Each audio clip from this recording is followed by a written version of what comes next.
Green interior design is actually a really fun challenge. It doesn't have to be any kind of style. It can be contemporary, it can be traditional, it can be country.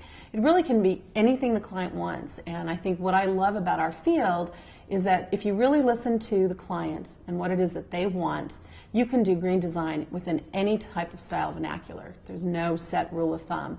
The public really needs to ask the right questions. They need to go in and say, hey, I'm looking for a bed that's organic and healthy. How do I go about finding that? Or I'm looking for a sofa that doesn't contain PVCs and is made of certified woods, things of that nature. Can homeowners work with a designer or not work with a designer, I guess would be the question. It really depends. I think that there are certain different levels that they can do a combination of both or one or the other. What we find on the projects that we work on is that because of the scale, and we usually start from the very beginning when the architect is actually coming up with the spaces and designing the building, that it is really important for a homeowner to come in and work with an interior designer. But certainly there are a lot of things that homeowners can do on their own if they have an existing residence. One is if they have an existing home with old appliances, they can go and buy new appliances that are ENERGY STAR rated.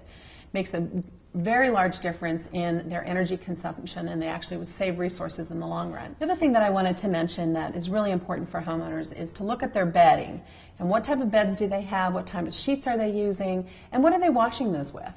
Lots of times what we recommend to our homeowners that are just doing, let's say, coming in for a consultation is starting with, okay, what do you have at home and what are you using at home from the standpoint of cleaning products, all the way through to your sheets and your bedding and your mattresses, because those are the things that you spend a lot of time with and are relatively easy changes to make for a homeowner.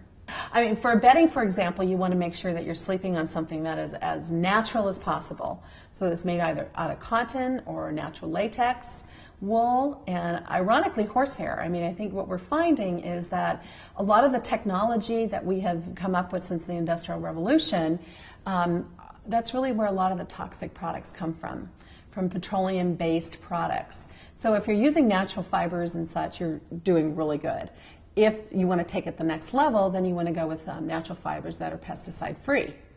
And then for cleaning products, lots of what we tell our clients use baking soda, vinegar, and water. Basically what our forefathers used to use in cleaning their homes, rather than using the chemical products that are readily available on the market. However, the good news is there are a lot of eco-friendly cleaning products that are available now. Most of those are citrus-based and they work great. We really advise our customers that if they run into a sort of a financial snag, that they look on the return on investment.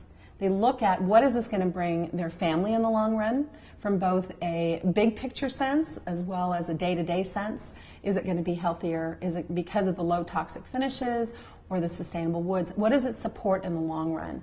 And we actually find that when we do that, they usually say yes. Green design is absolutely comfortable design, and if nothing else, you have more comfort because the indoor air quality is better, because you've created an interior that supports healthy living.